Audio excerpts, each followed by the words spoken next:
GEGP. Ray is still catching his breath from yesterday. You know what I like? I like that everyone else loves the receiver class. He has been damn near unstartable for 2 years, and you keep jamming him in your lineup. Here's the kicker, Ray. The offensive line was a wreck. They don't have a lot of weapons out there. I'm clueless at how to get this data, but I just send him a message like, hey, can you pull like this for me and just send me a spreadsheet so I can look at it?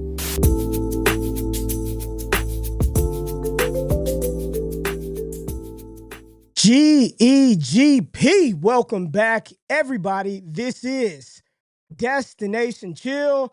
Y'all know it is your boy Ray G. You can find me on X at Ray GQ, and I'm joined, as always, when we do this stream by my co-host, one of my best friends in the world. Y'all know who he is, Scott Connor, Mr. Dynasty Strategy himself. You can find him at Charles Chill FFB. This is Destination Chill. We are happy to be here on our new home on YouTube, DD Fantasy Football. You guys have been doing an amazing job. And I'm not talking about you, Scott. You ain't been doing nothing. I'm talking about the people who tap in damn near every single day to all the phenomenal content creators. If you guys have not seen what we're pumping out over here on the channel, I mean, Shane Manila, every single week, Shane says this past week, post-dispersal draft strategy. You see JD5 on the thumbnail. Make sure you pull up, check out all the dope stuff Shane is doing. And then y'all know the three crazies. It's Dynasty Theory, Mitch, John, and Dan. How to trade, just teaching you how to get a damn deal done. Dynasty Theory live every single Monday. Y'all see him on the screen. Scott Connor, draft picks, fantasy war, talking about which positions, which players, in which specific leagues actually matter every single week on the channel and on DD Radio. And then we've got 12 days and 12 trades. What a phenomenal job Todd Claire does with our AllGas trade show. So just make sure you support, show love to all the dope Dynasty creators on this channel. But this show right here, I'm on it. It's your boy GQ. I'm in the building every single Sunday, 7:30-ish time, Scott, you know, with me. You know, 7:30-ish, 7:30-ish. How you doing, man? How's everything going, my friend? New year, new show, same chill vibe, dude. Yeah, excited to be back. I'm just sitting here just wowed. I mean, Ray is now a baseball connoisseur. He's got his little ones playing. That's what he's doing when he's not on air. Man. But he was able to put together, I mean, look at this overlay, the countdown, the intro from all the best highlights from last year, and then the highlights of everything on the channel right now. It's glad to be back. We're 2 weeks out from the draft. We said in January when we were going to bring this show back that it had to be out before the draft. And we damn near pushed that thing like to the draft, but we're here and we've lined it up perfectly. We're actually going to be going live after the draft weekend with a just banger of a 3-hour marathon show, talking through every single player that was drafted. But no, glad to be back. We haven't got to catch up much over the last couple of weeks with vacations and stuff coming up and just working with a lot of stuff, getting ready for the draft season. But glad to be here, man. This is going to be a fun conversation. Yeah, man, excited. And for those of y'all who are new, because this is new on this channel, like this show is about y'all. This show, Scott and I got a couple of topics that we want to bring up, some things that we want to discuss. We'll show and we'll kind of lead the conversation, but engage with us in the chat. Like, even if it's after the fact, because I know there are a lot of people who will watch this. They're watching from different places. They're asleep, whatever, working. But comment and let us know your thoughts and opinions. We're responding to comments via shorts. These are things that we could bring up on future episodes. But Scott, let's start with some very sad news, some tragic news that broke earlier today. I was at the game, as you said, with my little man's tournament this weekend. But Kairen Lacy, former LSU wide receiver, found dead today. I'm not going to speak on anything other than that's the headline that I saw. I can make a lot of assumptions on what the reports say, but first and foremost, God bless his family, his soul. Wild stuff, man. It really puts into perspective that it's real life shit going on. We're playing a game, we're having fun. I don't wish that on any parent having to bury their child. It's just an awful, awful thing to think about. Despite some of the things that were happening in his life prior to this situation going on. Any thoughts on Kairen Lacy, man? No, it's really sad. I mean, I woke up to seeing the news. Literally, it was on my timeline. Got a text about it before I even woke up this morning. So sad. His dad put out a tweet which I think it was a post that's been retweeted and recycled and just something to read. It's a couple paragraphs long, but I'm just sitting there reading it going like, it would be hard for me to put that out the day that something happened to one of my loved ones like this, especially a child. So just read that. And it's just a reminder of, check on your people. Don't let things like, oh, I'm doing fine. Fine is not a feeling. My wife always tells me that when someone says they're fine, that isn't a feeling. When you ask somebody how they're doing, how are you really doing? And just a reminder of there's impact. And I think we probably even tweeted stuff or have made comments here or there about Kairen Lacy not being at the Senior Bowl or how this impacts, his future in the NFL or getting drafted. And it's like, you never know when somebody can read something like that and it just weighs on them over and over. I mean, everyone knows about the stuff that was going on with him off the field, right? Which we can only speculate did or didn't lead to what happened. But just I'm going to be more cognizant when I comment on those things that you never know if the person could see it. You know what I mean? And you never know how somebody responds to it. Just probably not something I'm going to do anymore in terms of commenting on, personal situations like this. But yeah, very sad.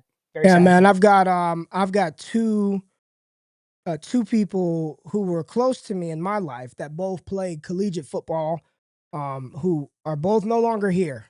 So definitely a story that you see far too often and very tragic. So rest in power, Kairen Lacy, all people involved with the Lacy family. But Scott, again, as we're here on this show and we move forward into season 2 of Destination Chill, man, like that's what it is. It's a chill vibe. It's a chill show, but we want to be actionable. There are things that I know are burning that you want to talk about, you want to ask me about as we move forward into this 2025 NFL draft class, where I think there's just a lot of uncertainty all the way around in Dynasty. There are a lot of old names in very prominent places right now, very prominent fixtures for us. And I think it's an interesting time. I know you and I were both engaged in a tweet today that I saw that resonated with you, and you saw and it resonated with you. And one of the things that I want to do on this show, moving forward, is talk about some of the things that we see, because it's what's in that space. So I'm just gonna do a screen share, just a screenshot of this conversation from Leo P. Man, Leo P. at Siga underscore fantasy football. I think that's how you pronounce it. If I'm mispronouncing it, Leo helps set me straight. But I'm just throwing this up here on the screen, okay? I'm throwing this up here on the screen, and I'm gonna read this for those of y'all that are not watching and can't see this, and I can barely see it. It's small, but Dynasty fantasy football has changed over the years.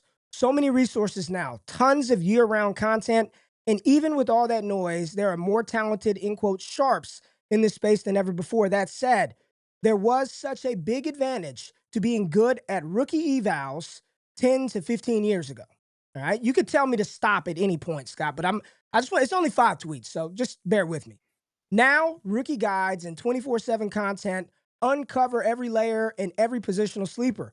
Players get evaluated and overanalyzed ad nauseum. That's a big difference from a decade ago when hidden gems were found by those few folks digging beneath the surface. Today, the real value lies in 2 areas: identifying which voices in the space to trust in addition to your own, and grasping the weight of information that drops post-draft. The pre-draft work, while captivating, sets the foundation. The post-draft inflow finishes the story. 2 more. What do I mean? Landing spot matters. If you've been following me, I've been saying this shit for years. Draft capital matters. Scott Connor's been saying that for years. Offensive line fit matters. Scheme matters. Coaching and creativity ability matters. Creative ability matters. X versus the Z versus the slot matters. O-line strength and weaknesses matter. QB matters. The drop-off in success rates by position and round is eye-opening. That's where a big part of success lies for today's dynasty managers. Which players are talented, which players aren't. We all read, digest that info all spring long. Trusting the right voices and adjusting and applying values accurately post-draft equals a major edge in today's game. That was a lot, but I think that was important, man, because I do think it has shifted, Scott. You didn't just respond, you quote tweeted this, which meant this struck you some type of way. You felt some sort of emotion reading this from somebody who's been in the dynasty space and in the dynasty game longer than I have. So What are your thoughts here about this conversation and this evolution of this game that we love, we play, we enjoy, where it's at right now? Yeah, I mean, for us to start the show off basically with this, this definitely struck me because Leo's been playing even before me, and I've been playing for a decade. And so when I see somebody like this, that first of all, I want to give him credit for still being here. He's still making content. He's still playing. We've seen tons of people come in and now they're gone, right? Like there's a lot of people from the space when I started that I listened to for 5 years that made me say, hey, I want to start my own podcast. I want to start my own community, etc. A lot of those people are gone. He's still here. So when I saw him tweet this and then I read through it and I go, damn, pretty much everything he said summed up a lot of what I think all the time, but I probably would have never put all of those ideas into one tweet. That's why I quote tweeted it, right? Because everything just came together with, you ever read something and you're just going, yep, yep, yep, yep. Like you're just going through the whole thing and you're going, all of this is organized and it makes sense for exactly the way that I think the game is played right now. And I think it's all true in terms of you could probably never tune in to any pre-NFL draft content. Post-NFL draft, you could take all the information because it used to be even harder to find that information right after the NFL draft, right? You had to wait a week for everyone else to put out their pods and update those tiers on their website and all this kind of stuff. Now, I mean, hell, we're going to be live drafting and live streaming during the draft. So if you want to hear what John Bauer thinks of the tiers of rookies, you're going to get that at 5:00 p.m., the day of the third day of the draft, literally live. Like it'll be updating in real time. So I think a lot of the pre-draft stuff really struck a chord with me because truthfully, isn't that all it is? Isn't that all we talk about is ADV, sentiment? Isn't everybody's opinions on who should get drafted where, who has the best profiles, who has the most upside, all of these things? When you read that, and I know you don't consume a lot of Dynasty content, but when you hear somebody talk about they think this guy could be a wide receiver 1 in this scheme or something like that, don't you just file that away as like, okay, yep, there's a strong voice out there that is promoting this guy as the sleeper receiver, and this guy never really got any pub. And when the NFL drafts them in similar spots or to similar situations, you're going to remember the one that everyone thought should be there, right? The one that the name you kept hearing over and over and over. That's all the pre-draft stuff is. Like everything else is going to sort itself out so quickly. Post NFL draft, there's not an edge in your rookie draft that happens mid-May. Oh man, I don't really know what this ADP is, right? There's going to be live ADP with 1,000 drafts on numerous websites within 24 hours of the draft ending. So there is no more guessing at what ADP is. You know what I mean? The order of the community is going to be set. So now it's how do you take that information that no longer is an edge just to know it? How do you then make bets against it, right? Because everything's going to be in front of you. There's not going to be any mystery about who goes day 2 and who goes day 3 or who lands in this shitty spot or who lands in this great spot. Everyone's going to know that and adjust it immediately as it's already happening. So is there any value in the pre-draft process then? So what is not what's entertaining and not what Leo said, what is captivating, what is actionable value in the pre-draft process before we know where RJ Harvey lands, before we know what round Kyle Williams gets drafted in, what are you actually taking away from the pre-draft process, the pre-draft evaluation on a quarterback, on a running back? Like, we could feel however we want to feel about, let's just say, Shador today, right? But if you fell to round 3, would it matter? Would it matter if I thought he was the most accurate quarterback and was the most pro-ready if he wasn't drafted until, the top of round 2, if he fell there? So what matters in the pre-draft process if the edge is in the post-draft eval game? Well, here's why it matters. Because there's more pre-draft analysis and content and information than there ever has been before.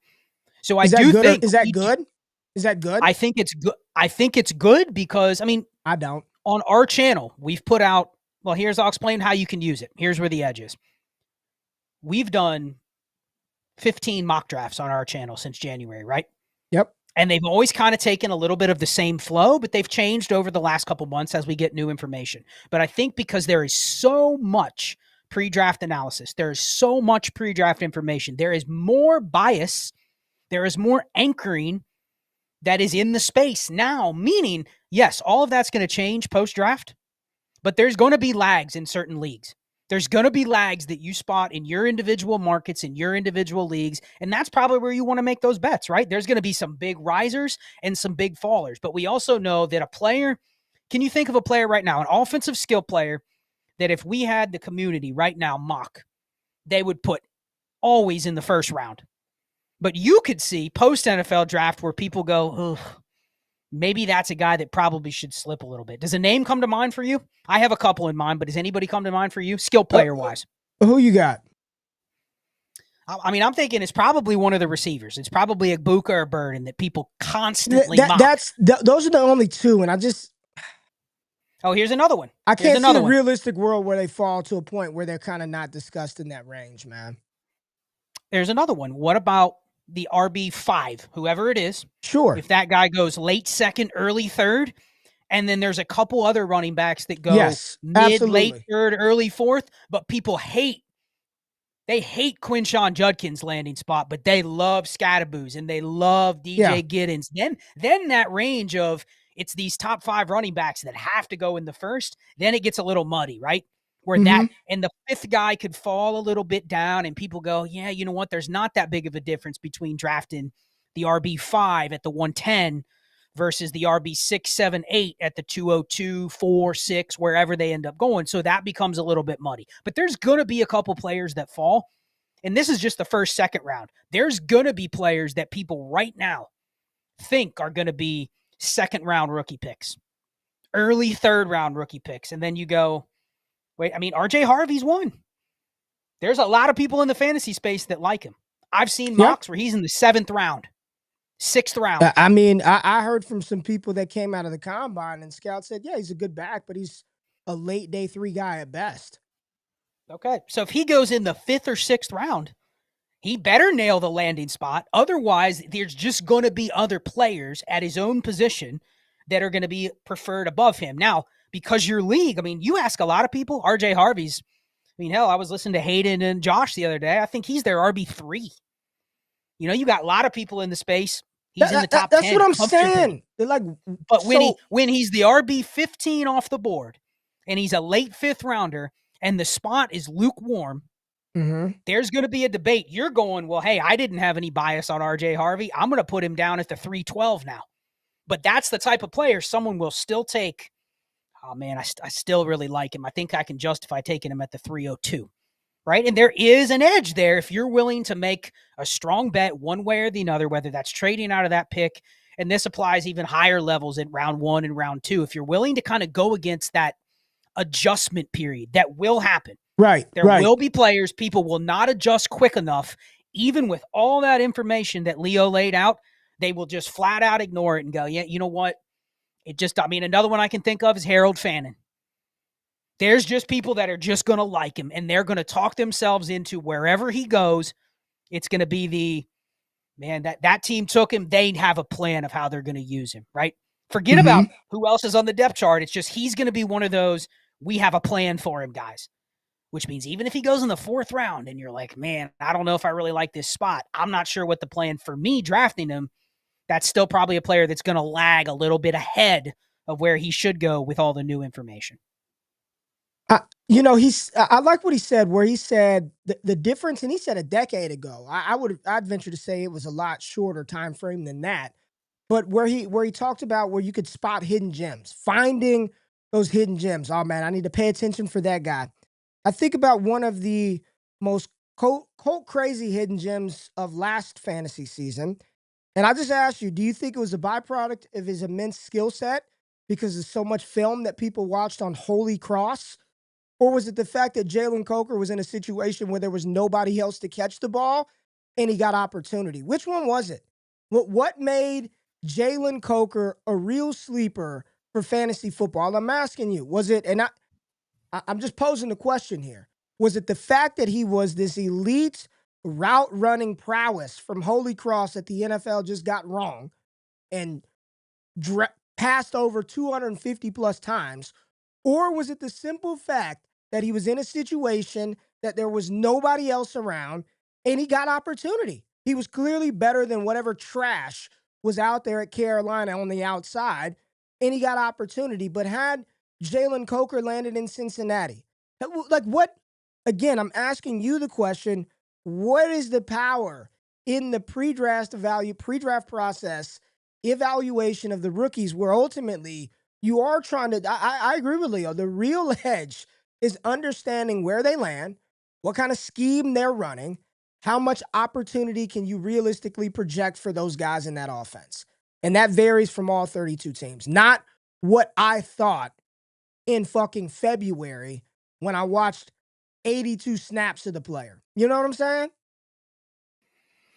I mean, with him, you can even look at just all of that stuff in hindsight. Forget about what he did during the season, right? That's the only time.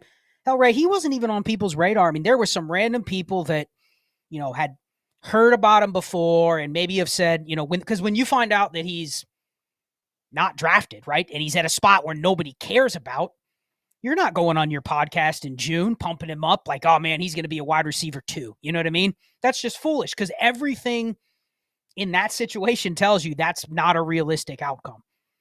But I think it just comes back to showing he didn't have anything going for him after the draft, Ray. He wasn't drafted. He went to a place that everybody hated. Who liked the Panthers offense before last season? Anybody?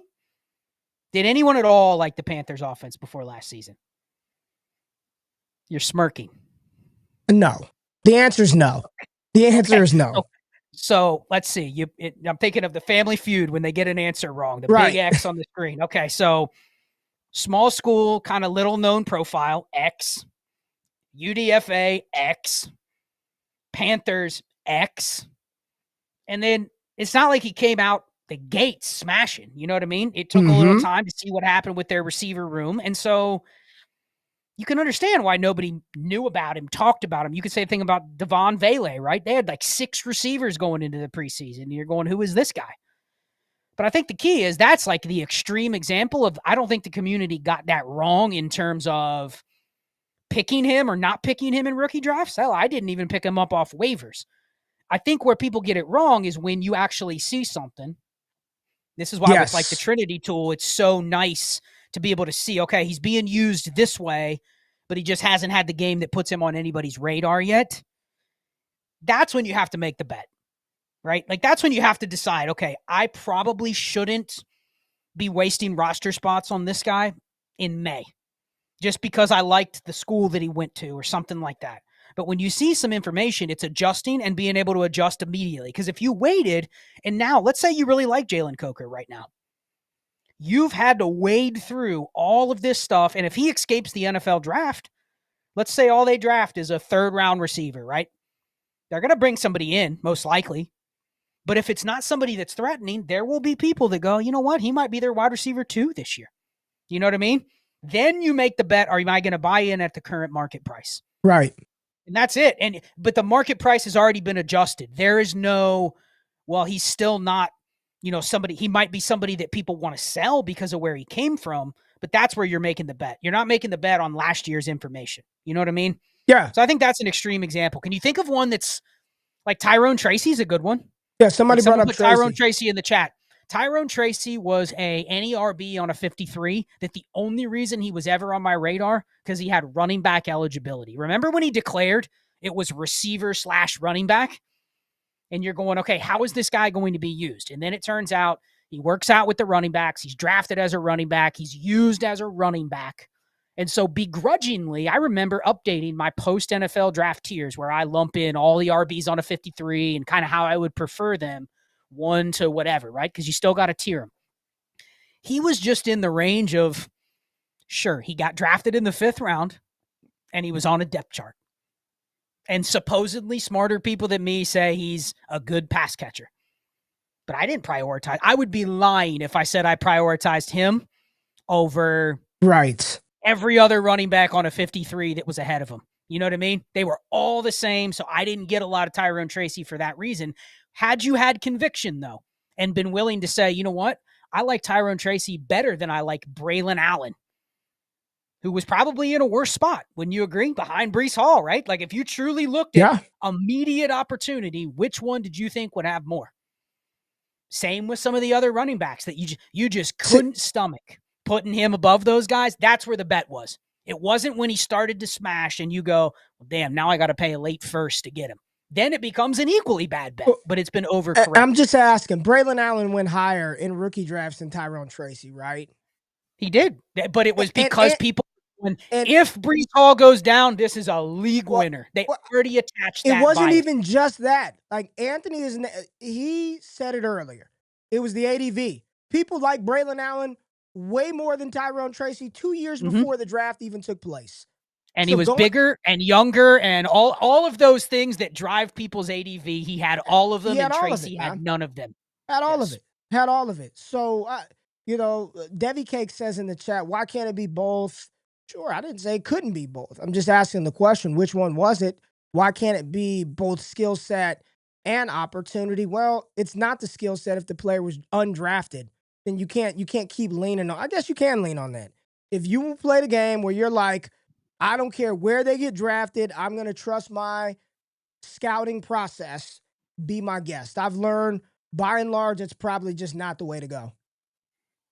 I mean, we got to draw the line at something. Like, we're trying, what do you always say? We are playing a proxy of a game. And so for you to say, I've watched this guy's film, and despite him going in the 7th, he is going to be a wide receiver 3 because he is better than the guy you would have had to say Jalen Coker is better than multiple receivers they drafted, right? Not just, I like him and he's on a depth chart where he could get opportunity, but like, it's not like he was the only receiver they had and it was just him and Adam Thielen. You know what I mean? Like, you had to really tell yourself the story. So historically, you can't just go through and go, well, I know this guy is good and he's just going to get opportunity because I've scouted him and I know he's going to be good. And meanwhile, I'm going to ignore these other players over here that actually got drafted because I didn't like their tape or I didn't like the evaluation. Like, you have to take your own, you have to have some humility when you are doing your own analysis pre-draft,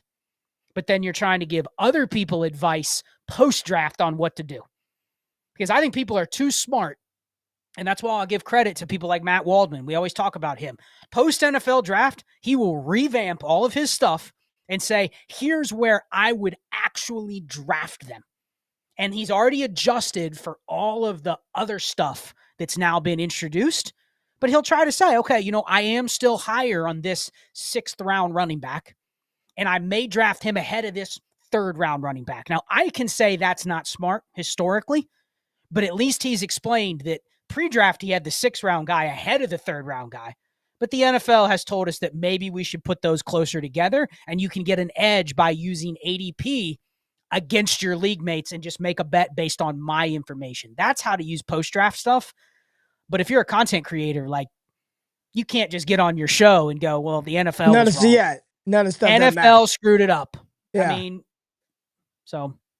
Well, I thought it was very interesting because one of the things that he talked about, and I'm sure we'll talk about this so many times over again, is where he says the capital matters, right? You've talked about that. Landing spot, absolutely, it does matter. I always try to be careful because I don't even think the bet was really, and we could talk about what happened in 2020, right? The landing spot and the excitement and enthusiasm around the running backs, in particular, a player named Clyde Edwards-Helaire that goes in round 1 to a spot like Kansas City. And we continue to ask for a running back in KC, but landing spot matters. Draft capital matters.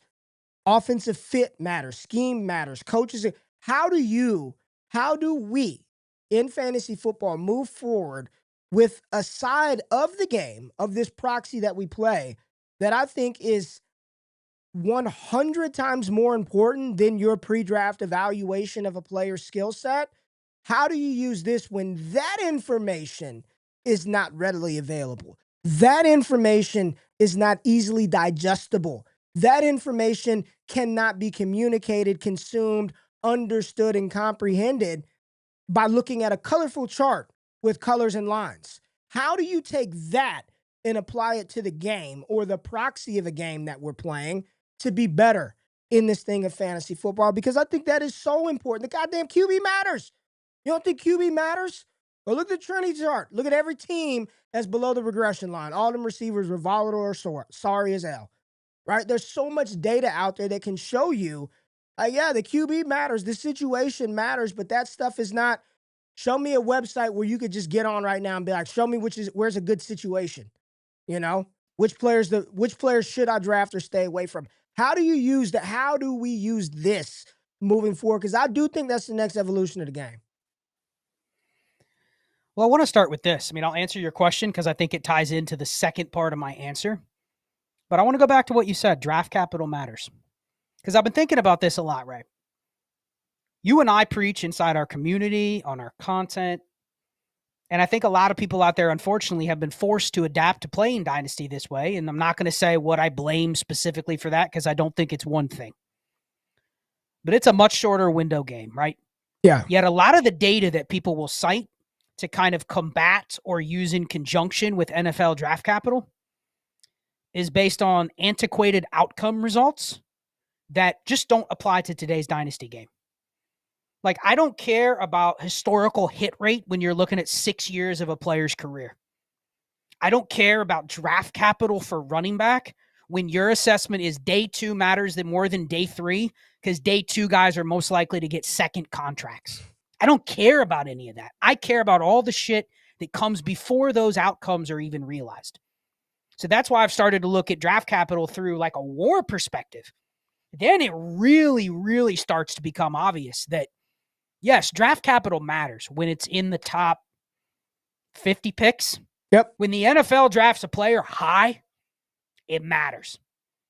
When an NFL team drafts a player at pick 90 versus another team takes a player at pick 130, there's not a lot of signal. If we're looking for what's going to happen in the short term, opportunity, scheme, fit, depth chart, market mobility, all of those things, I don't care about running backs that are drafted in the 2025 class, whether I'm sitting here in 2028 wondering if RJ Harvey's going to get that contract extension. You know what I mean? But that's what a lot of the historical data says. That's why I'd rather have a 3rd-round running back than a 5th-round running back. It's looking at stuff that, like Leo was saying, 10 years ago, we would have valued that stuff. Man, that breakout age and that dominator rating marked whether a guy would have a chance to have a top 24 season in his career. I don't care about that. You know what I care about? Yeah. What are you going to think about this player? What is the league market and trajectory going to be on this player within the first year of me drafting him? Yeah. So if you just think of it through, that's what I'm caring about most, and that is how I'm going to determine who I draft, where I trade into, what classes I trade in and out of, then a lot of this stuff about draft capital matters in this model or whatever, it doesn't. So I just want to get that out there that for you, at what point, because you've done a lot of NFL draft capital stuff this year, at what point would you say you really start to not pay attention what pick that player was taken at, and you start simply looking at, I'm tiering these guys based on where they landed, who their quarterback is, who their OC is, what offense, all those things Leo was saying? To me, those have completely made up what I'm evaluating players after certain ranges of draft capital. I'm not going to ignore a guy that went in the 1st round, even if I don't think some of those other things are strong. But if we went in the 3rd, do you care about the order that they got picked in? That kind of thing. Talk about it. Honestly, I think the threshold would be much, much higher. It would be a much tighter margin, much thinner. Is top 50 too low? Like, how does an NFL team, when a team drafts a guy in the 2nd, like let's say a team takes a Caleb Johnson in the 2nd, knowing there's a dozen other running backs they can take in 3, 4, and 5.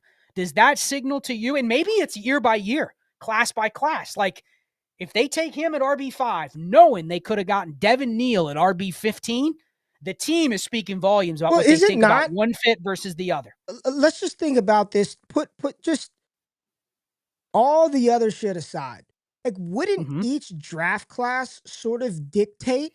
Like, it's not like Yes. every single Yes. year there's this requirement that 2 running backs have to go in round 1 and then 5 are going round 2.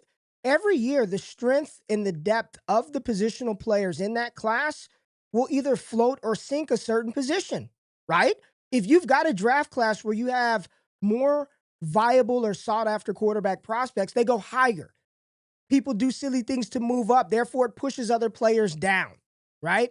And in 2024, you didn't have a strong running back class. Therefore, the first one you saw get drafted was one with a shredded knee coming in the second round, right? So I think like when you really just I get from a data standpoint, you have to have some foundation, a starting point, somewhere to go, but every draft class is different. And it doesn't mean that 2025, those backs are better or worse because they were here in the second round and those ones weren't. Where do they land? Like, where do they land? And I do think that once they get the opportunity, there is the skill set they've got to be able to play, right? Once you, Isaac Garendo, get your shot to tote the rock in San Francisco, you better make the most of the 8 carries you get. You better make the most of your reps. Amon-Ra St. Brown had to do the same thing as a 4th round pick. So for me, when you look at a calendar year, because most people think about dynasty fantasy football year 1, year 2.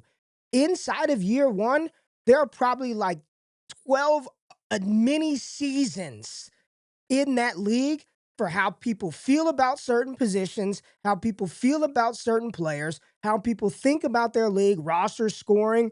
It's not a year, man. There are so many mini markets inside of a calendar year that make the future of the game. I'm not saying it needs to be a week to week thing, but to your point, I'm not concerned about 3 years from now. I'm not. Look at how people treat Brees Hall today, man. I mean, just think. I mean, he isn't somebody that people are just clamoring to have. And 18 months ago, I mean, shit, he was right there at the top, man. Ironclad asset you had in that Brees Hall. And now just look at how quick. It's like pissing in the wind, man. It's literally a gamble.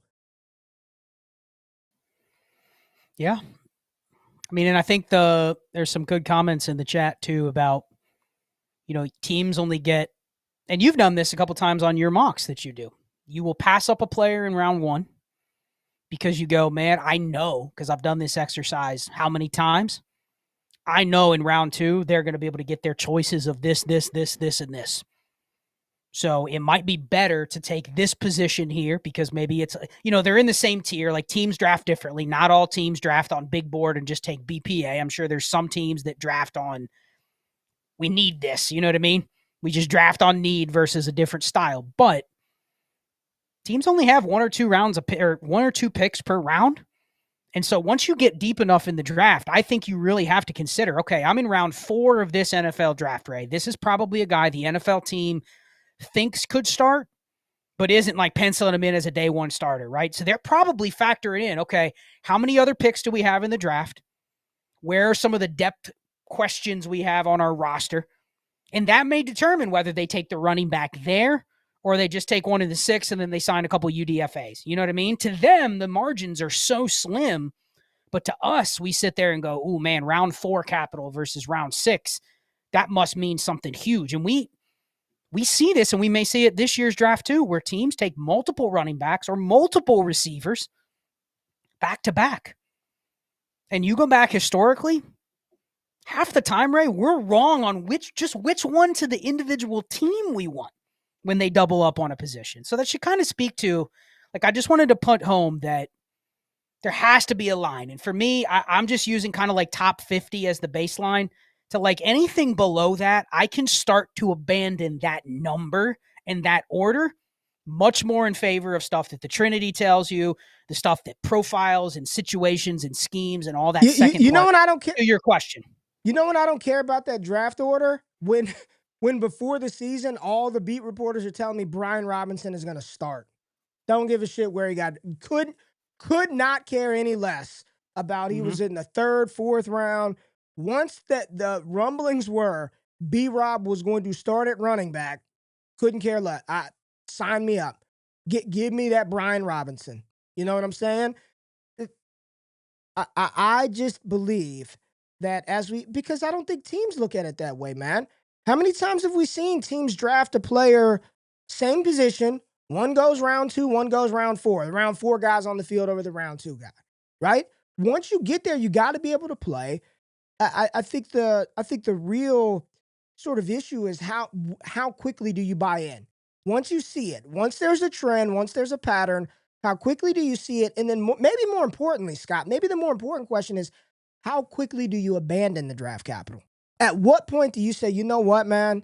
Like Ooh. they were first round. No one talks about that, right? We talk about when do you abandon? I'm just going to throw some names out there. Xavier Legette. When do you Now, this is probably not a good example because his final couple of weeks were really good, but when are you out on a Ricky Pearsall, a Keon Coleman? When do you abandon the guys that got the requisite draft capital inside of that top 50, but have yet to really seize that role, to seize the opportunity, to seize, that fantasy scoring opportunity? When do you cut bait? I mean, I'll give you even two better examples. A.D. Mitchell and Jalen Polk. They Yeah. had damn near nothing last year, right? But they were Which is second why rounders. I just want to say that, and this is why draft capital does matter. This Yeah, conversation but I we're mean, about to have is why it matters. but I think if you ask people in here now, and someone like Polk was so bad and didn't even get much opportunity, which Right. is kind of an indictment on him. But I think if you ask people, who would you rather have, those two or pick a later receiver that didn't fire, Luke McCaffrey? You know what I mean? They would lean towards those two. Yet I bet you if you pulled up Jalen Polk and Luke McCaffrey's trinity, I think Luke McCaffrey's is actually higher. They're both dog shit. But the point is, after the year, they should be the same thing. Yet I bet you someone would be willing to roster Jalen Polk. You know what I mean? But then they would dump the fourth or fifth round receiver that didn't do anything, and they would be reverting back to draft capital because guess what? They have nothing else to go on other than I liked this guy over the other. So they revert back to draft capital when there's nothing to buy into. And we seem to make that mistake a lot when a player, like I'll ask you the same question. You draft a player in the first round. And I mean, Legette's a good example of a guy that played, but he's kind of in no man's land, right? Like he was good enough to show he's going to have a role. He's going to get opportunity, but he's in a place where nobody really wants him. Like there was a debate the other day, like, is he better to throw in a trade than a third? You know what I mean? And at that point, are you willing to then buy back in? You're only willing to buy back in because he was a first round pick. You know what I mean?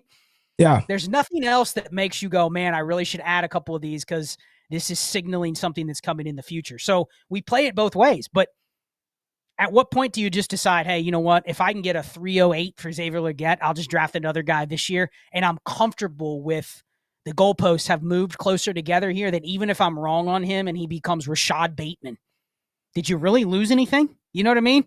Like you lost technically, but when do you make that decision? Because I think we still have problems with that, especially with players that we liked.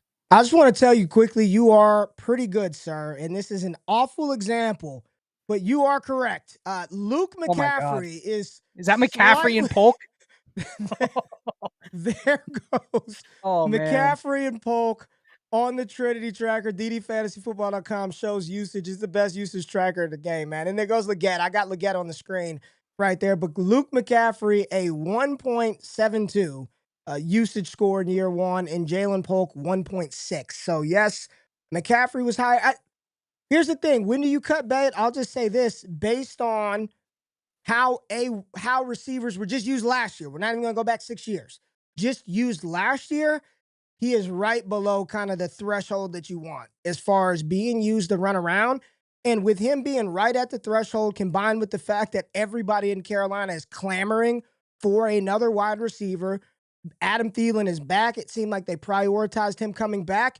He'd be one I'd be willing to move on from. Just personally, based on what, wasn't that he had an awful rookie year, but historically, when someone's used in this kind of range and you could split it up weekly and really, but just overall under a 5, and then they're already, there's talks about them taking a receiver at 8, at 57. I just don't feel good about his prospectus moving on, but I do think that for receivers and pass catchers, it's a lot easier for me. I think there's some sharp tools out there in data that just say, like, if you don't get used early, outside of injury, chances are you're probably not just going to turn into a monster target hog down the line. But that capital always keeps people intrigued. Kyle Pitts, I saw that name pop up in the chat. Draft capital and hopium let it continue to keep him afloat of being a valuable dynasty asset for years after not producing after his rookie year. You can say all this shit now about you're not going to do it again and I'm not going to fall for the banana and tailpipe again. But let Colston Loveland go out there and shit the bed year one. I don't think people are going to be willing to dump. You know, they're going to be like, he was a first round pick. I like him. You're going to get a couple of shots because of that versus a tight end that's drafted. If Elijah Arroyo shits the bed as a third round pick, people won't care about what we thought about him and how good he was in Mobile, how fast he looked at the Senior Bowl. So I do think that is why the capital matters. I think receiver is a little different because we do have some tools that say, like, this dude is just not good. You can't get open. They don't utilize you. Like, I'm just not making that bet on you moving forward. I mean, I think that's what Leo's kind of referring to, though. More data, more information. I mean, you go back, maybe a lot of people in the chat haven't played Dynasty as long as me, but Leo's even played longer, like I said. You go back 10 years ago, nobody would have given up on a guy like Leggett. Now, they may not have been as high on him, but like Big Diaz said in the chat, you can't even trade him for anything. So if you have him, if I have him in a couple leagues, and I've just thrown him into deals. Because, like, no, it's not even that I couldn't get somebody. Mark is going off in the chat about this. Let's stay here real quick. Leggett was a first rounder, 32nd overall. Why would a team give up on him after one season? So let me just ask you this question as an Eagles fan. Did the Eagles give up on Devontae Smith? Did they give up on Smitty after he had a 1,000-yard season as a rookie? And what they did the very next season was trade their first-round pick for A.J. Brown.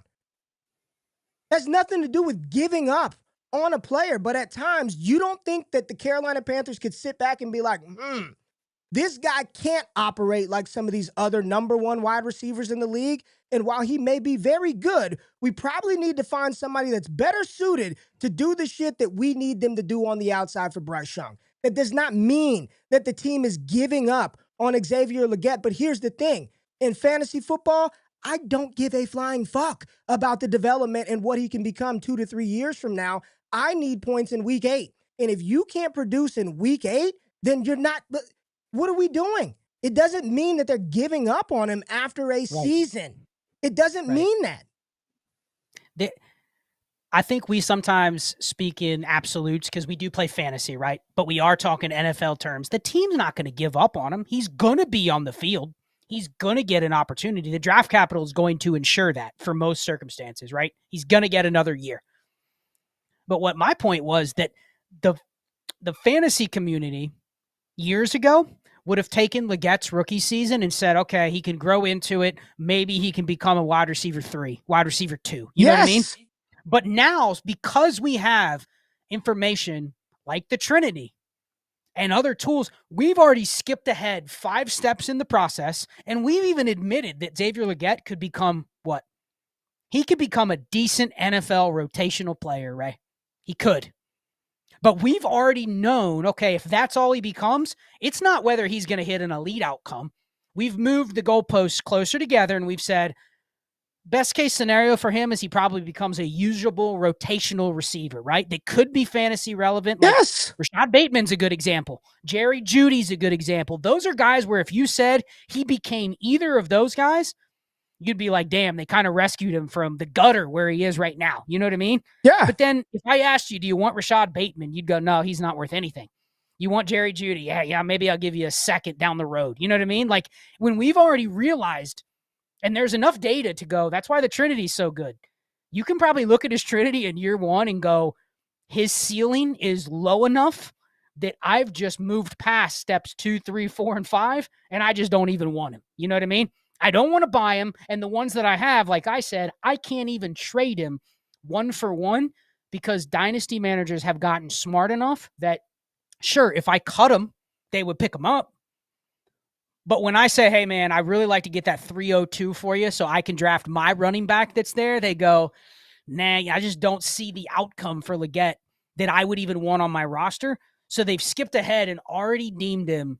He's just a roster clogger, right? He's just on my team that I'm going to have to do something to get rid of.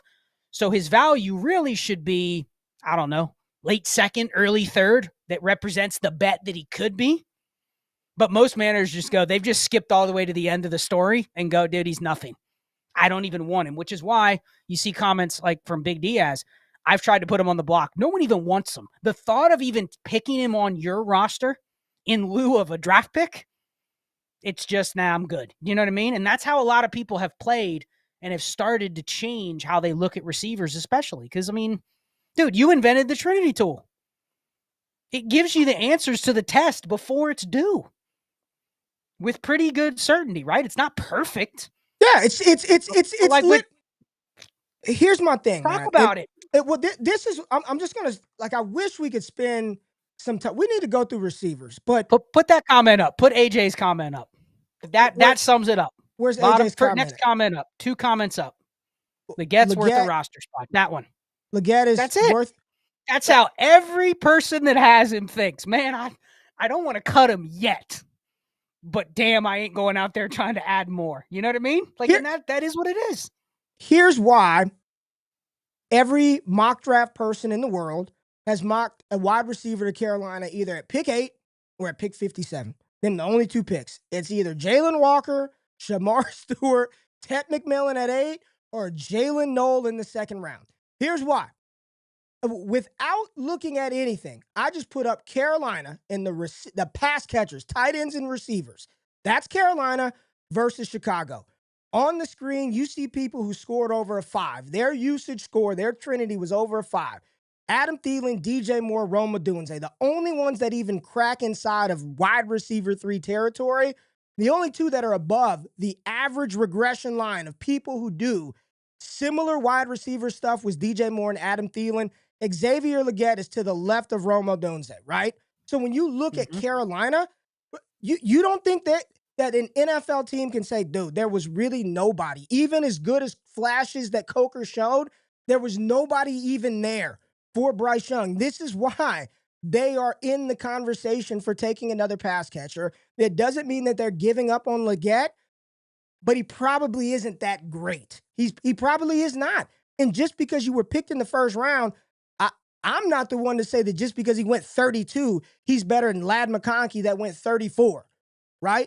He's better than the player that went at 62. Why the Carolina Panthers chose to do that, I don't know. But I don't look at that as the measure of he's better than the player. I don't do that, man. I trust how they use him.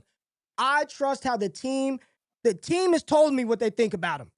The team has thought about Xavier Leggett to the tune of we'll give Jalen Coker the same amount of shit. On a per route, per target basis, we'll give Jalen Coker exactly what we give Xavier Leggett, and we'll double that for Adam Thielen. That's what I believe. Yeah. I mean, someone said it earlier, too. We often operate under the assumption when we're just using data for draft capital that all these teams are drafting optimal. And this is the same team that took Terrace Marshall in the 2nd and Jonathan Mingo in the 2nd. And traded a bunch of shit for Bryce Young. You know what I mean? Like, stick with Mark. Mark, appreciate you for, dude. This is the kind of interaction that we love. Mark, put up Nico Collins put Nico Collins year 1 versus Leggett year 1. I'm curious. But Mark is saying, I'm hoping he'll be the next Nico. Here's the thing, Mark. You don't gotta hope. Just wait till it happens. Wait. There will be signs. I'll find Nico Collins. When did Nico come in? 20. This was his 2021. 21 was Nico? Yep. Pull up Nico's 21. But yeah, I love it. He wants him to be, but I don't, you don't got to hold that here's hope, the here's the thing, Ray. Here's the thing. This is what we did the other night on Mannequin Chill. You haven't watched Mannequin Chill, the last episode. Literally, you'll love it if you like this receiver talk on here. You'll love that show.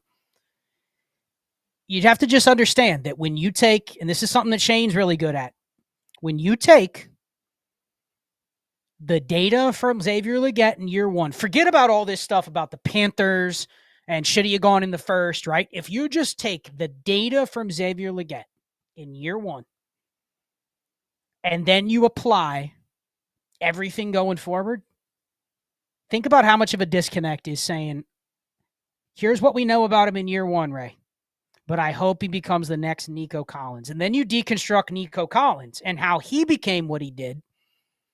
And you look and you go, okay, what are the odds? Because we could do this. We could go filter about everything about Nico Collins' profile through the first 2 years of his career, and then filter how many other Nico Collins came out of that subset.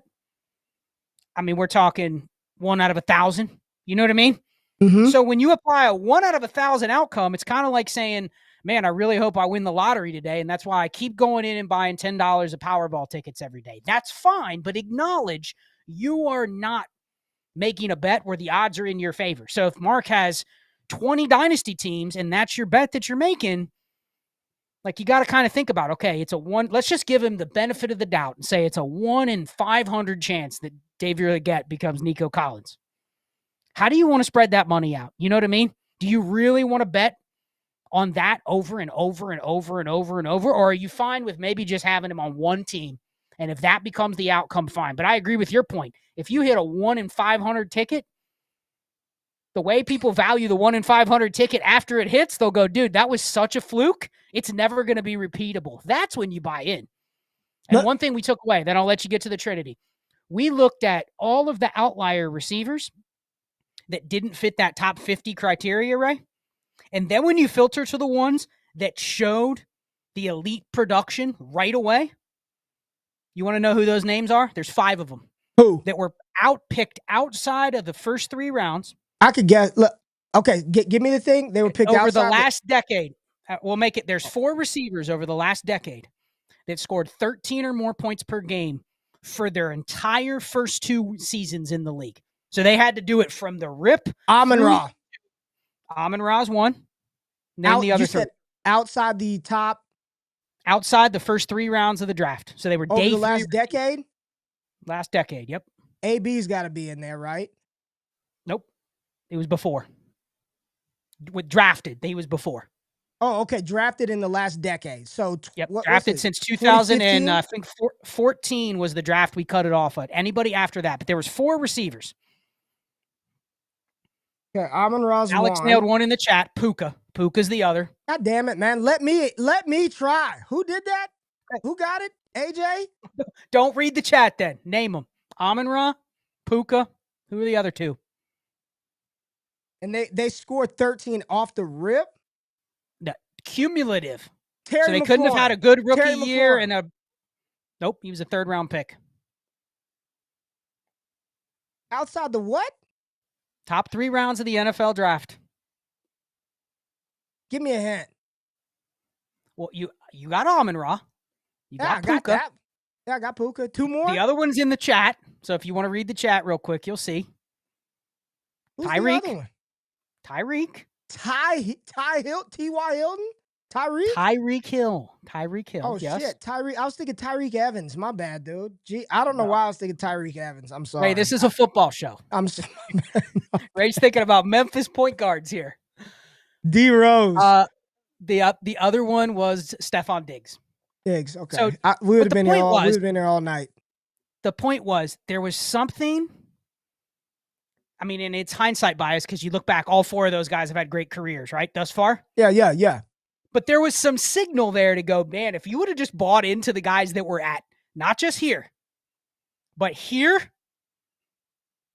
the odds would have been in your favor. Because if I would have told you, man, if you just bet on guys that have, and this is rare for it to happen, so don't sit there and take this, that there's going to be a Puka, a Tyreek, and one of those guys in every class.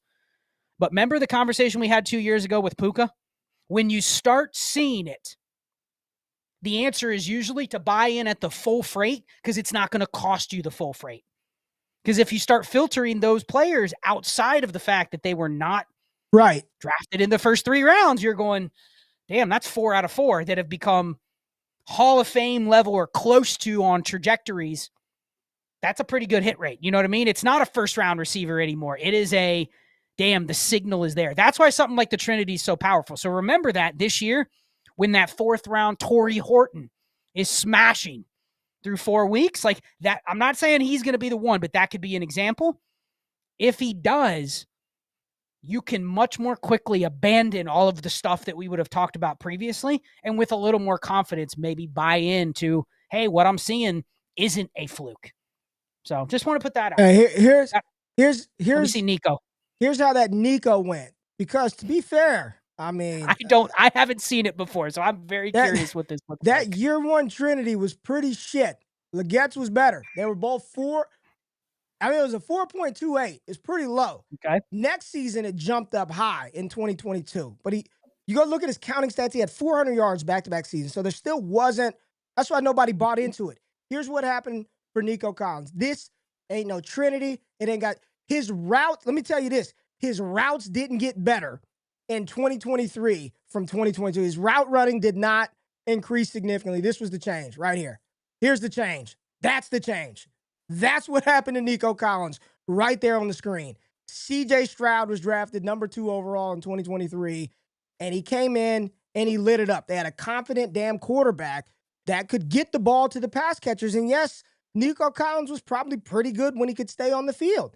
But the big explosion, and even when Nico Collins started to pop, and when I started the first 2 Trinity, if you go to Ray Garvin on YouTube, the first video that I did about this, who was on the cover? Nico Collins. Because I'm like, yo, it was pretty good last year. Trinity, he was in the 6s. It was like 6'3", below the line. That's in that buy zone. And then he started off, I'm like, hey, he's being used. Like, it's him. Look at the offense. They're using him more than anybody else, but there's nobody was pumping up that Nico. Go look at that 2020. Even in 2023, when he started to do it, when Amon-Ra started to do it, when Puka Nacua started to do it, there were multiple people who said, get out, and the data that you just posed that only 4 of them have done it over the last fucking 10 years tells why that's a good bet. But there are sharp tools to let you know, hey, that there might be something here to how this team values this particular player. You know what I'm saying? Yeah. And that's something that the data can't tell. Everybody says, well, Scott, I mean, the best predictor of fantasy points in the future is what they've done in the past. Well, then, by that stretch, in that sense, I think the best piece of actionable in-season information is what the team is doing, how the team is literally deploying those pass-catching options. You don't have to hope and pray that they get targets, man. I really hope they do it. They're going to tell you, right? They're going to show you by how many times they're in route, how many times they're targeted, the type of opportunity that they get. Like, if that is the best predictor of what might happen in the future, is what the team is doing with the player right then and there. Yeah, I mean, that's why Trinity's so great, because I think I'm not going to say it solved the receiver position, but you can go back and just look at historical players like Nico Collins when that shift happened, and you can see where, because I just looked up his counting stats in 2022. He only played 10 games, so he missed 7 games in 2022. But his counting stats, if you would have projected them out, you'd have been like, okay, that was a decent-looking second season. But really, you said the Trinity jumped up like 2 points to like 6. You say like 6. Yeah, he went from like a 4-something to 6'3", 6-something, 6'6". Yeah. Okay. So you could probably, if you don't have access to the Trinity, ddfantasyfootball.com, you can probably find some players that fit this bill that you could go, I could make some strategic bets on. Now, you mentioned the C.J. Stroud thing. That completely changed the, I guess you'd say, archetype of the offense they're running and the efficiency of the quarterbacking, that he's going to get the ball from. So, that was a change that would have been unexpected. But I think you could probably use the Trinity and go, I can find some players from last year to apply this to, and there's going to be some players from this year.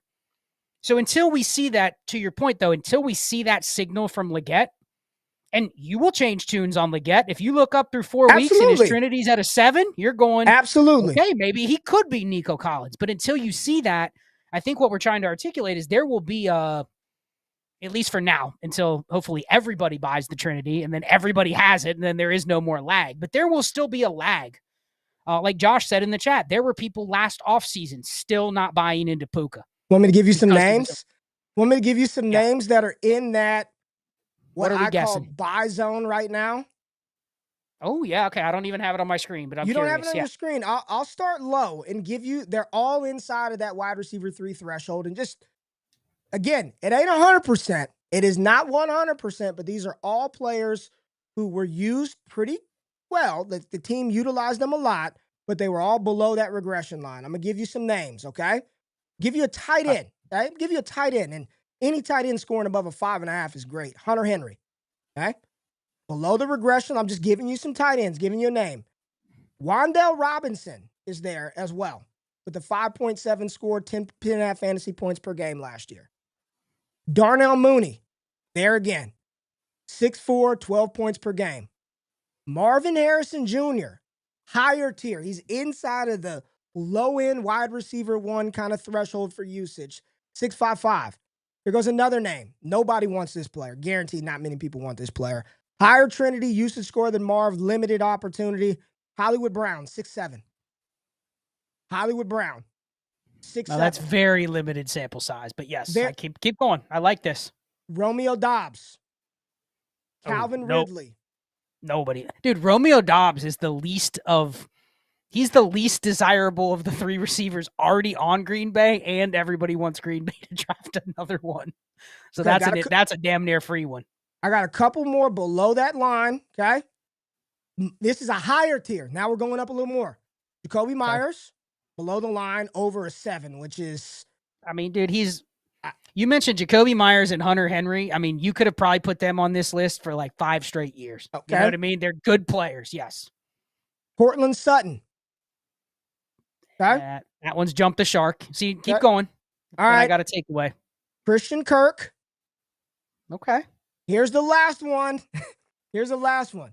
Highest of them. The highest Trinity scorer below the line on the chart. Gold color, Scott. He's got that dog in him. He's got the dog in him. George Pickens. GP. 7'7", 12.5 points per game. Well below that line. So that's just some of the ones that are in that threshold in that buy zone.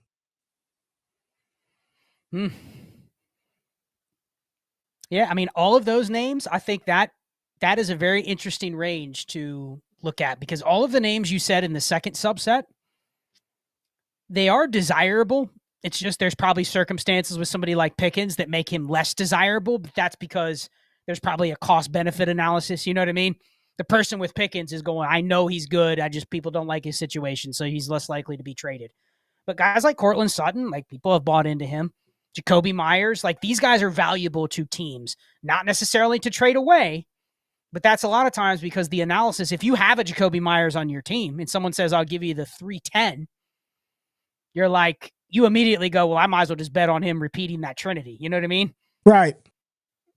So just check it out. I think it's, I don't know how we got there, but interesting. Well, no, but we were talking about the signal of draft capital and the whole Leggett conversation kind of turned it into this. Oh, I mean, Josh said he is in on.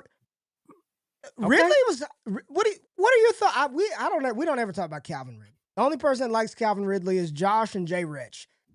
Calvin Ridley, I mean, higher usage score than Marv, than Mooney, than Odunze, than Josh Downs, Ayuk. I know limited sample size. What are your thoughts if we know Tennessee's getting Cam Ward?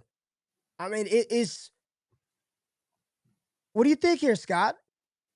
I think you're betting on the quarterback. You're betting on that C.J. Stroud impact. Yes, right? You are. I mean, but I don't think that. I think there's no difference between that and betting on George Pickens. Betting on Chris Olave, you know what I mean? I think Cam Ward is probably better than what is currently in Pittsburgh. No, but I'm saying that if you're betting on some of those other guys like Pickens or Olave, like you're just betting on the quarterback situation being able to substantiate that Trinity into fantasy points. Because I bet you if you pulled up a bunch of these, you said it earlier, and if people haven't checked out the Trinity, go pull up just random teams. Like you showed Carolina earlier, right? And one thing I noticed on that Carolina Trinity, not a single one of them was above the regression line, except for Adam Thielen. Thielen was slightly above it. So, of course, Adam Thielen is the one that is still out kicking his coverage, right? But the one thing you can take away from that Trinity, it's not the same correlation as the receiver data. But when you see a chart like the Panthers and you see a bunch of guys at the low end of the Trinity, that tells you that the receivers are probably weak. Correct. But when you see a bunch of the guys on the low end and below the line. Not That good. tells you that the quarterback is not even helping the shitty receivers be even average, that the quarterback's actually dragging the receivers down even more. So that's like the George Pickens. His Trinity has been sky high for 2 years, but you're going, his quarterbacks suck. Until that changes, people aren't going to buy back in. But that's Like, where you look at can this, use. dude. Look at Let's see. this is the You got it. definition, Scott, of buy into just good offenses. When you see stuff like I've got San Francisco and Tampa Bay line. Who else was just like a good Detroit, right? Like, is that the gold Cincy. standard for? Is that the gold standard for just good offenses? Let me. I would say it's Cincy, because you got the two receivers that smash the Trinity, but then they also outperform the shit out of the Trinity at the same I mean, time. look, I've Put them got up there. Tampa. I just want you to look at this, dude. Without anything, you don't need to know what fucking anything happened, what route they ran, how many per route, nothing. This is Cincinnati, Detroit, Tampa Bay. Look at this, dude. Look at the cluster of good at the top, and even the guys that aren't above. Look how tight they are to the line, dude. Look at that. No matter who you throw out there, and I'm hovering over the names because it's not there. Next up for Cincinnati is Mike Gesicki. You've got Jalen McMillan above the line, Yoshi Voss above the line, Tim Patrick right at the line, Khalif Raymond above the line, Sterling Shepard right below. Everybody good. Just good situation, right? Like that. It's QB drives a lot of that stuff, man. It's QB, it's volume, and absolutely skill set comes into play. No doubt about it. Because there are some high picks that just bust out, right? That can't catch the ball. QJ, we're witnessing it right now. And even his Trinity it was good enough because he got volume, he scored some points, and he was on the field. But you can tell they're looking for somebody else. That's why you see them mocking Matthew Golden and other receivers to Los Angeles. Rager's a great example. As bad as people think he was as a rookie, you know what happened in year 2, Scott? They trotted his ass right back out there as the start. You remember the training camp? He was making one-handed catches, and people were like, here we go, year 2. And it didn't fire. They still threw him out there in year 2, and he still didn't fire. So absolutely, there are going to be guys that get opportunity that just cannot cut it, that they're just not good enough. They don't have the work ethic. They don't have the passion, the desire, and or the requisite skill set. But by and large, fade all that noise. And if you just look at what the team is allowing that player to do, it'll tell you everything you need to know, right? It'll tell you a lot of what you need to know is on how to proceed and progress. But we got to talk about the class. We got 12 minutes left. We're talking about damn Xavier Legette for an hour.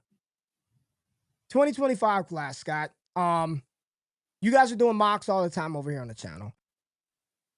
I'm doing NFL mock drafts and going to do this NFL stuff. Like, where's just how are you feeling about this class this year? In Dynasty, the value of picks, I'm getting a lot of people sending me offers, man. I haven't seen so many 101s and trade packages asked to me in a long time, man. A lot of people getting offered 26 first, 101, and something else for your CeeDee Lamb, for your Malik Neighbors. I have not seen this much. It almost feels like because the RB class is so deep and because there are so many backs that people like going into the process, as great as Genty is, it's like, man, sure, I'll take him 101, but I wouldn't mind moving back and having a couple of more stabs at these prospects. Is the 101 kind of feeling, are people feeling, and I'm using air quotes when I say stuck, but what's the sentiment around that pick right now amongst what everybody deems to be a great class? Yeah, I think the typical picks, I mean, because here's the thing. I still think I've just put out the war series in the first couple episodes where I talked about historical draft pick war and expectations. I don't think this year is any lower than years past. Like, if we get a couple running backs at the top and maybe we get one quarterback that hits a top 12 season or better in the first couple of years, I think what you typically get from a 101, 2, 3, 4, you're still potentially going to get an elite outcome. But what I think is hurting this class is the flexibility that should come with draft picks that are a premium isn't there, right?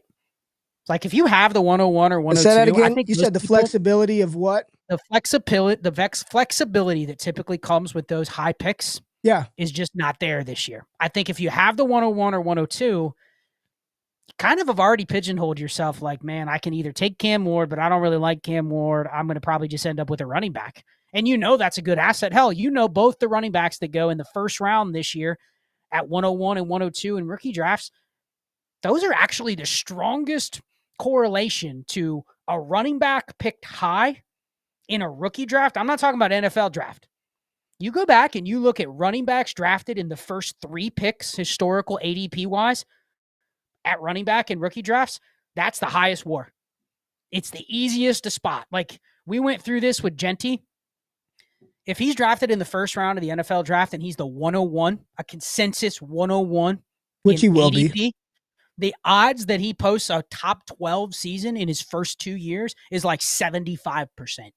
Like it's extremely high. Now, what you can't predict is he's going to become Saquon Barkley or Todd Gurley, right? Like that's what people want, he's right? Just going to right, but you can't predict. There's nothing that signals he's going to blow the league out of the water.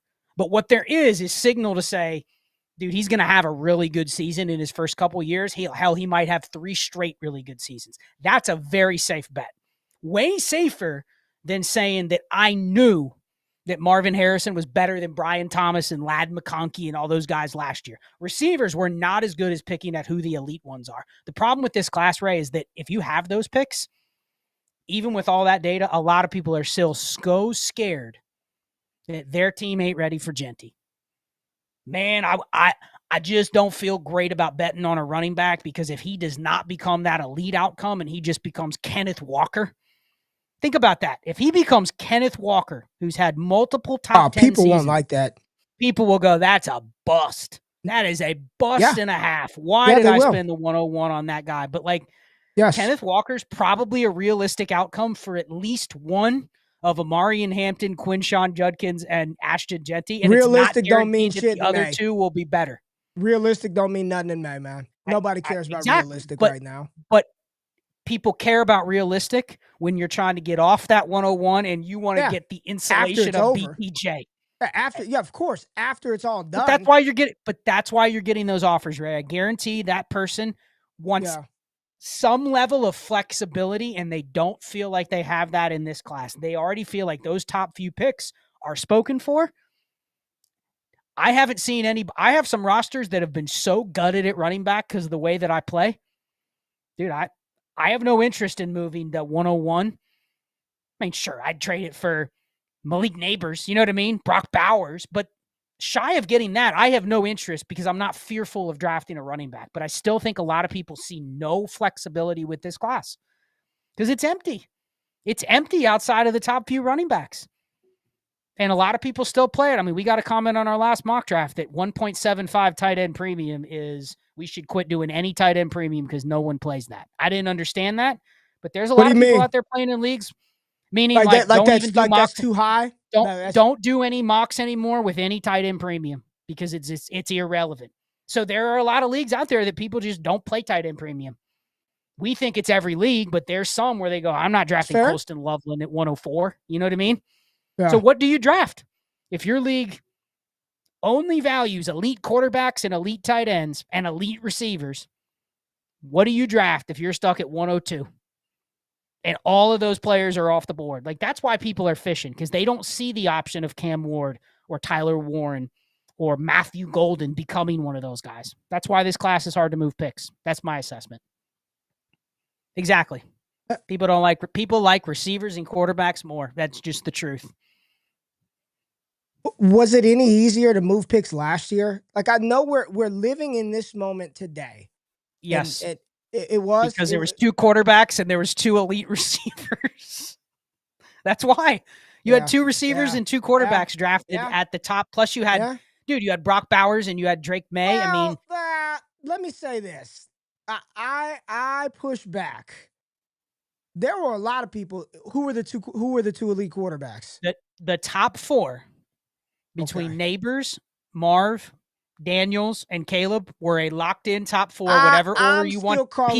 People were. Nope, I don't know if people by draft time, if everybody was in on JD5. After the draft, they were in on those 4 players. They were in a tier above everybody else. But that's why it was interesting. Last year's class. I'm pushing back. I think Caleb, Marvin, Neighbors. I'll give you that. I don't feel. Go look up the historical ADP. Jaden was in there. He was in there. All right. He was in there. But isn't it interesting how did you hear? And it's in hindsight because last year's class produced great, right? Did you really hear anybody complaining last year that their running backs weren't deep enough? There wasn't enough of them.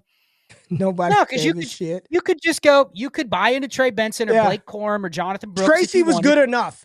Tyrone Tracy was good enough, right? He was good enough. What I mean is the pulse in the dynasty landscape was kind of like, oh, we have a down running back class. That's okay. I can probably go build a running back room by going and trading for Tony Pollard and DeAndre Swift, and I feel fine. You know what I mean?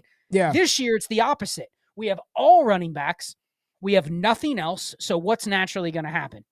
All of the other non-running back stuff that's already out there, that's already valuable, that's already in demand. Dude, people ain't moving Malik Neighbors in a deal to get the 101. They need another first on top. Yeah. And I could show you, I like Malik Neighbors. He had a great rookie year. But I could also show you the war compared to what it looks like if Ashton Genty hits that expected first 2 years outcome. Malik Neighbors better crack top 3 the next 2 years, or he's not matching that Ashton Genty outcome, right? But if you told me, if you just polled right now in the chat, would you be fine if Malik Neighbors gave you a top 12 season for the next 3 years and only had 1 season in the top 5? No one would scoff and say, I need to go sell him right now, right? They'd go, oh, that's fine. I know he's good. I'm not worried about him. But you compare that impact side by side with the top 2 or 3 running backs that are drafted where they're going to get drafted. The war is actually higher with the running backs, but nobody wants to make that trade. Nobody. Well, what's going to – okay, we keep saying the top 3. What's going to be how's that going to shape out? I think we get to draft night. What if there's only 1 running back drafted in round 1? Which I think that is a very real – I'll be doing the mock draft huddle report this year, the accuracy contest for the first time.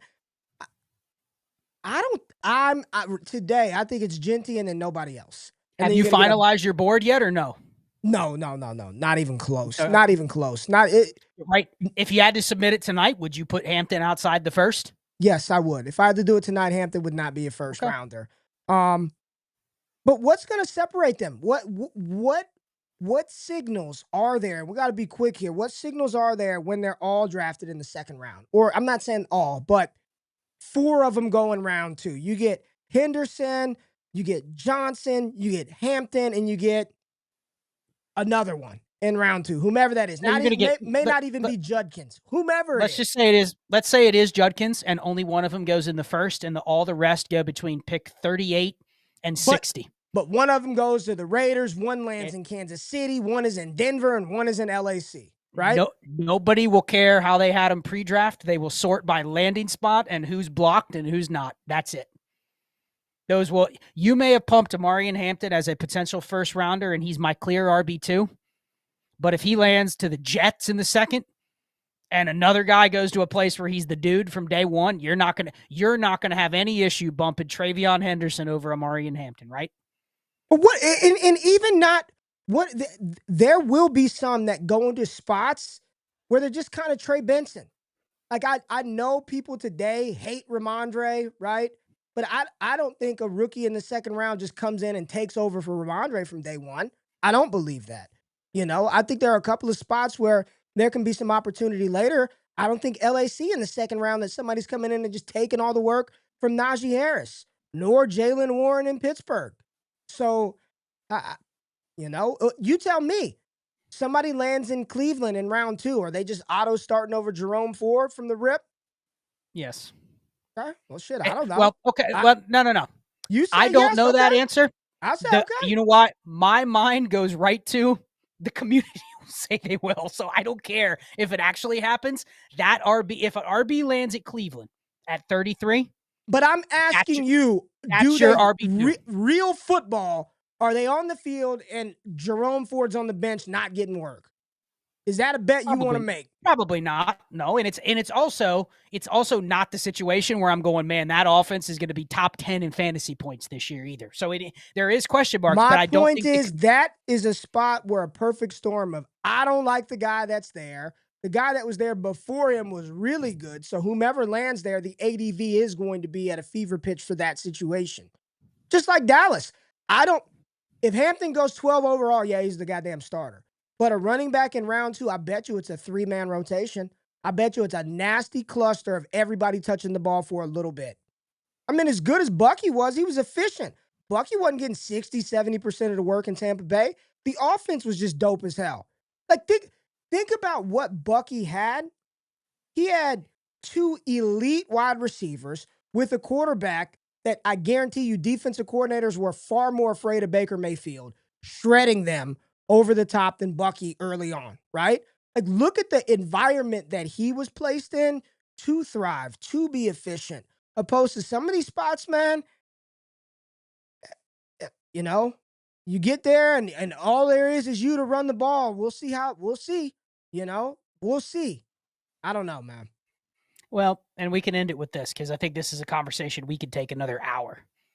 But sometimes you kind of have to go through and just do this exercise in your head. Let's assume that Ray's right and only one running back goes round 1. That's going to put Genty outside of everybody's conversation with who, doesn't matter where he goes, right? If he goes in the top 15, it doesn't matter where he lands. It just doesn't. Yeah.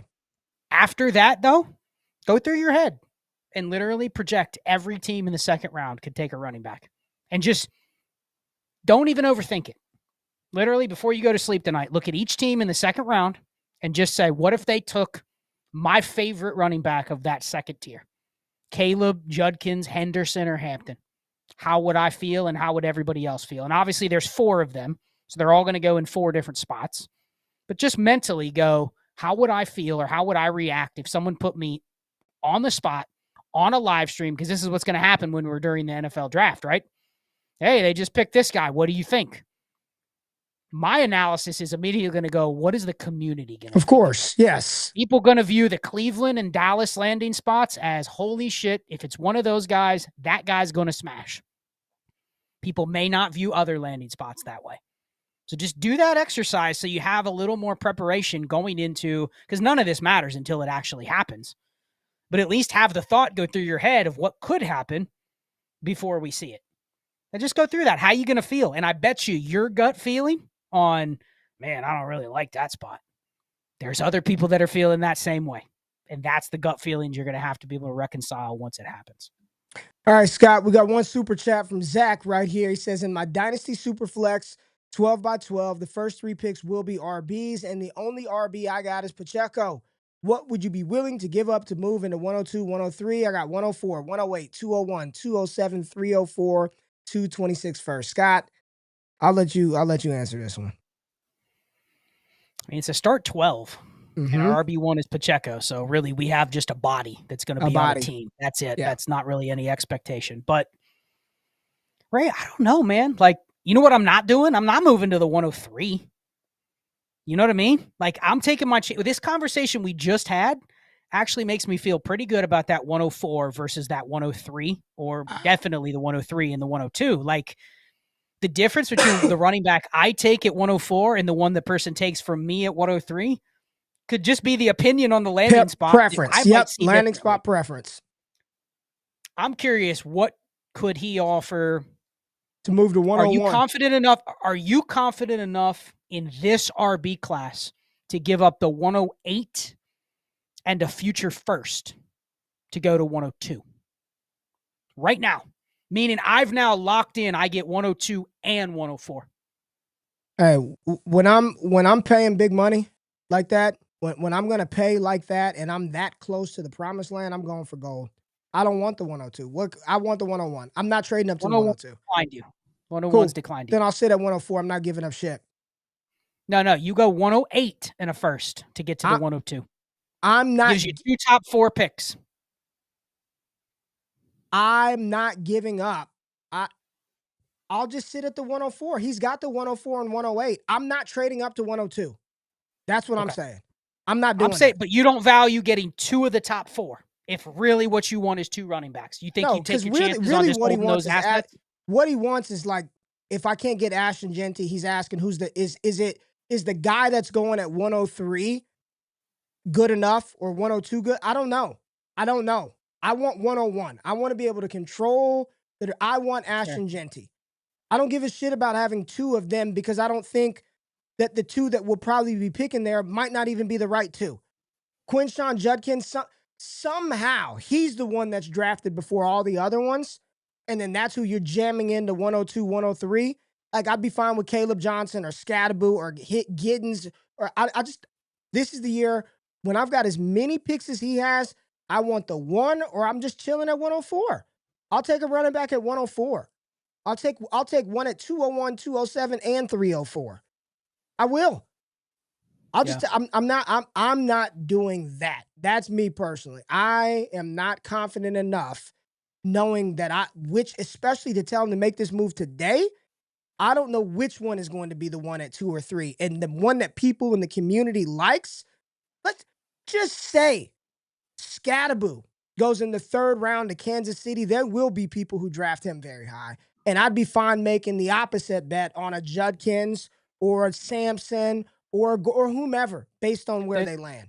There's going to be 2 or 3 backs that don't get top 2 round capital that push that next tier 100%. to where people go, they may not take him over the RB2, RB3, or maybe RB4, but there's going to be that gray area where it's like, do I really want to reach on that Caleb Johnson RB5 in a mediocre spot, or I'm willing to just wait and take the next couple? That's definitely going to happen. I don't even believe there is an RB2, 3, or 4. I don't.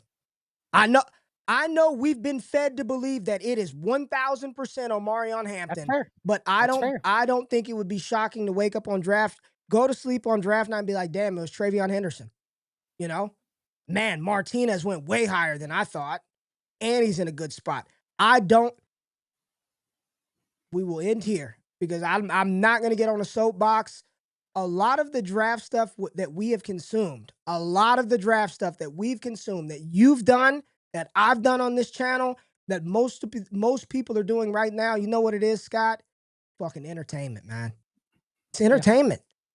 Yeah. Mm-hmm. It's hypotheticals for entertainment. Fantasy football scout analyst sitting back there with the goddamn Brown staff talking through draft strategy, right? Somebody told us that they needed this or that. Somebody said that this player was the one that fit, and then we wake up and we go to sleep after the draft, we're like, wow, everything that we thought was completely wrong. And that Malik Willis wasn't a locked-in 102 to the Lions at the I don't believe there is a 2, 3, 4, 5. Man. But what has happened is that the ADV has already been built. You know who people think should be there, right? Mm-hmm. But I don't.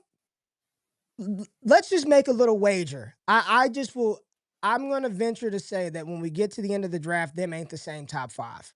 I'll just say that will not be the top 5. The top 5 RBs, you mean? Judkins, Henderson, so. Hampton? After the draft is over, I don't think that'll be the top 5. Nope. Caleb? Okay. Nope. Is ironclad, if we had a running back that was one of the best in college football history from a Power 5 school, and Jonathan Taylor, who runs a 4.3, and we can leapfrog him literally on draft night because one player who was the inferior running back of the 5 between Akers, Dobbins, Jonathan Taylor, and DeAndre Swift landed in Kansas City, and we just flip-flopped him over JT. I don't think there's no Judkins or Caleb Johnson safe in this class. Absolutely not. We'll see on draft night. I don't think that'll be the 5 and it's not because I don't think they're good, but I bet you that's not the 5 when it's all said and done. I mean, Ray, that's going to go down as just one of those. Back to what we talked about. We talk about the Chiefs being a great organization, but like, they didn't just pass up Jonathan Taylor. They passed up a Ohio State and a Georgia running back and in the same class. You know what I mean? Yeah, I do know. You never know what's going to happen. Yeah. You never know. So are you doing it? We got to answer this question. What are you? I'm not willing to do it. I want to go one-on-one. I'll just say this. Here's what I'd be willing to do that I am willing to do. I would take that 108. And this is a trade I've been trying to make. This is one of the few types of trades I've been trying to make. If I can trade that 108 and get me a Josh Jacobs, someone like that I can just get a year or two out of. What I also need is a second starter. I'll do a 2-for-1, and I'll let the rest of my picks become just running back depth, running back bodies, etc. Right? But if I can lock in a veteran that I can say, can I get Derrick Henry and a second starter? You know what I mean? Derrick Henry and Jerry Jeudy, something like that. It's a start 12. So getting these wide receiver 3s can be valuable too, because there's a lot of starters, but I need a 2-for-1. What I'm not doing is going, man, I'll give up the 108 for Josh Jacobs, the 110 for this running back. Like, that's just a 1-for-1. In that case, I'm rather holding the pick because of the flexibility. But if you can't get that 2-for-1, no, I'm not doing the 2-for-1 to go the other way. A lot of people said they don't want to do that trade. They said they wouldn't do that trade. They're just, the moving up, like trading any. They don't want to move up. Yeah, they're just like, because you know what, you're holding a 108, which that's probably going to be the sweet spot where you're going to be able to pick what you want: quarterback, tight end, receiver, running back, and you got to add like a future flexible first on top of that, just for the arrogance to get your choice of the guy at the 103 or 102. That feels like you just know who it's going to be, and like you're saying, if you're willing to bet that it's not, there you go. All right, I'm getting out of here on this. This is from Fex and Fern, or however you pronounce it. Shout out, baby. Shout out. I'm 8 minutes behind, but Bucky ain't these RBs. These RBs are significantly better than that 4th round Bucky Irvin. Don't do it, Scott. Don't do it. We got to save it for next Sunday night. We will be live 7:30 p.m. every single. Wait, are we on next Sunday, Scott? No, not next Sunday. Next one is going to be draft Sunday night. After the draft, and that's going to be that. Be ready to go that night. Oh, brew up some late night coffee. Dude, you talking to me or the chat? Everybody, including you. Yeah. But be prepared. This is going to be a stream where we go through every player, and we're going to talk through every pick. Mostly, we're just going to talk about, Ray, how you feeling? How you feeling? That's what it's going to be. Every pick, every single fantasy relevant player pick from round 1 to round 7, 2 Sunday nights from now. Scott and I will be live. We might have to start a little earlier. Might start a little earlier, but we are going to go through every single fantasy relevant player drafted from the 2025 class. So be here next Sunday night, but we got content all week. Me and Jay Rich tomorrow morning, wake up. We've got Bleach Report on Thursday, more content on the channel. A lot of DD members in the chat here tonight. Content 24/7 here on DDFFB. I got content on my channel, Ray Garvin. Scott, anything you want to say to people, man? It was good being back in the saddle with you, man. I missed you, and loving the new chill vibes here, baby. No, glad to be back. Got new layout, got new graphics, got a new intro. I mean, it definitely feels different than last year. I'm excited to see where this class goes. I would just tell everybody in the chat to be patient and be ready to change what you think today. I mean, this entire discussion was us just being able to talk through like the differences in today's dynasty versus even 3, 4, 5 years ago. Yep. So just get some rest, everybody. Like, don't rush for it to be here, but be ready for when draft hits to immediately start reacting. Because if you're the one that's lagging behind, you're probably the one that people are going, man, I really hope that guy's lagging behind because I've already adjusted. You know what I mean? So I'm just going to enjoy the next. I'm actually going on vacation this week. Look at you. Getting a nice, relaxing next weekend, because that week after that is just going to be it's going to be a grind. Wall-to-wall draft focus. So I'm ready. Hope everybody's there 2 Sundays from tonight. Is anybody watching this Last of Us tonight? Episode 2? We're rewatching it from the beginning before we start. But yes, I'm excited. Okay. Did you watch Severance? We didn't even talk about this. Are you a Severance guy? No, I didn't. My wife watches Severance. She's watched it multiple times, but I have not.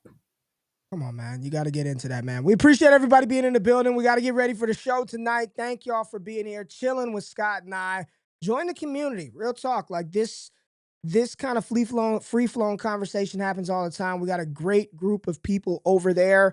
So check out. There will be a code and stuff in the description of this video to get in at a discounted rate. We appreciate y'all being in here.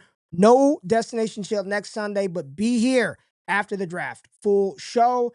Thank y'all. We love y'all. And we'll see y'all in a couple of weeks. Wake up with me and Jay Rich tomorrow. We out. Peace. Y'all know what it is, man. We love y'all. DD for life. All gas all the time. Y'all have a good evening. Make this week great. We'll see y'all on the channel. We out. Peace.